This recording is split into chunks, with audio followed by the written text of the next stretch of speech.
Welcome to Learning Adda. The Wise King and His Kingdom. Once upon a time, in a faraway land, there was a king named Ramachandra. He was known far and wide for being wise, kind, and fair. His kingdom was one of the largest in the land, stretching from the green valleys to the high mountains. People from all parts of the kingdom loved him because he ruled with justice and always made decisions that benefited everyone. King Ramchandra lived in a grand palace made of shining white stone. The palace was surrounded by beautiful gardens with tall trees, colorful flowers, and clear fountains that made the air cool.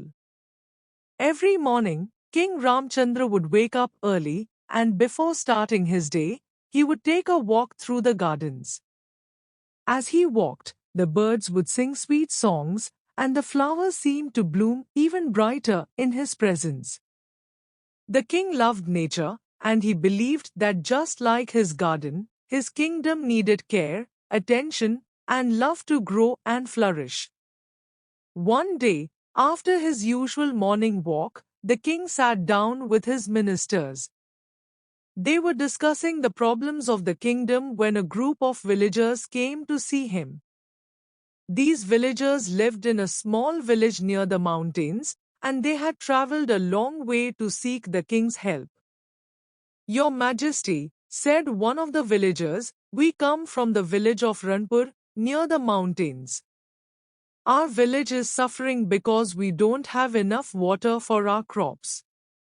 If we don't get water soon, we won't be able to grow food, and our families will go hungry." King Ramchandra listened carefully to the villagers. He knew that the problem was serious, and without water, the people in the village would face great difficulty. He looked at his ministers and said, "We must help these people. No one in our kingdom should go hungry." The king called his best engineers and asked them to find a solution. After some discussion, they decided to build a canal from the nearby river to the village. This would bring water to the village, and the fields would become green again.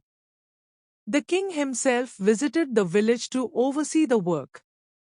He stayed there for several days to ensure everything was going well. The task of digging the canal was difficult. The ground was hard, and the sun was hot, but the workers did not give up.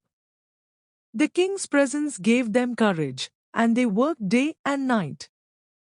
After weeks of hard work, the canal was finished, and water began to flow into the village. The villagers were overjoyed. Their fields were once again full of crops, and there was enough food for everyone. The people of Ranpur thanked King Ramchandra for his kindness. The king, however, simply smiled and said, "It is my duty to care for all the people of my kingdom. When you are happy, I am happy." The kingdom continued to prosper under King Ramchandra's rule. People from other lands would often visit to see the kingdom and learn from its success.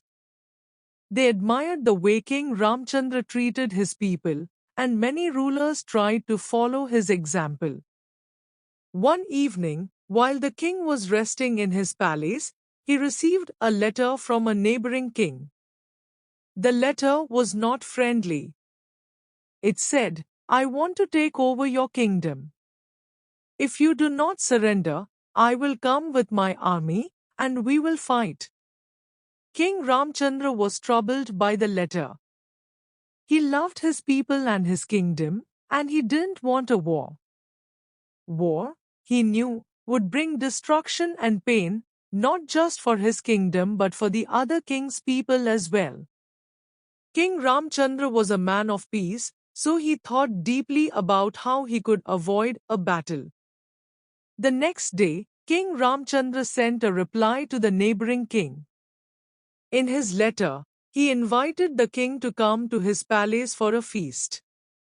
"Let us meet in peace before we decide to fight," the letter said.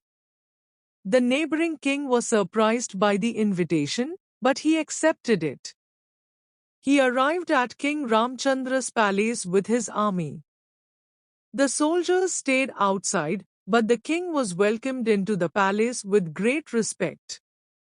King Ramchandra greeted him warmly and invited him to a grand feast. The table was filled with delicious food, and the palace was decorated with flowers. During the feast, King Ramchandra spoke to the neighboring king. "Why must we fight?" he asked. "War brings suffering to our people. Instead of fighting, we could work together. Our kingdoms could be stronger if we became friends and allies." The neighboring king listened carefully. He had never thought of things in this way before.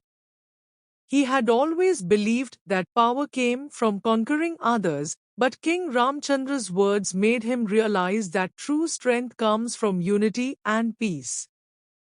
"You are right," said the neighboring king after a long pause. "There is no need for war. I came here to fight, but now I see that it is better for our people if we work together." And so, the two kings shook hands and made a pact to become allies. They promised to help each other in times of need and to protect each other's kingdoms from any enemies. The news of the peace agreement spread quickly throughout both kingdoms. The people were overjoyed that there would be no war. Instead, they looked forward to a time of friendship and cooperation.